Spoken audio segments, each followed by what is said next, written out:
మహాశక్తి క్షేత్రాలలో మనోకామనాదేవి ఆలయం ఒకటి.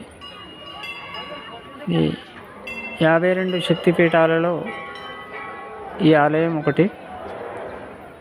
నేపాల్ నుండి పోఖరా వెళ్ళే దారిలో ఉంటుంది.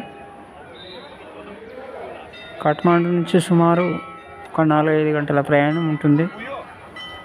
అయితే చుట్టూ మంచు పర్వతాలు, చక్కటి ఆలయం. ఈ ఆలయం విశిష్టత, ఇక్కడ అందరూ ఒకే లైన్లో రావాలి.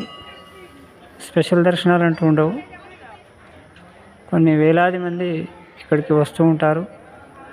కింది నుండి సుమారు ఒక 20 నిమిషాలు రూపేలో ప్రయాణం చేస్తే కనుక ఈ ఆలయాన్ని చేరుకోవచ్చు. హరి ఓం స్వస్తి. సర్వమంగళాదేవియే నమః.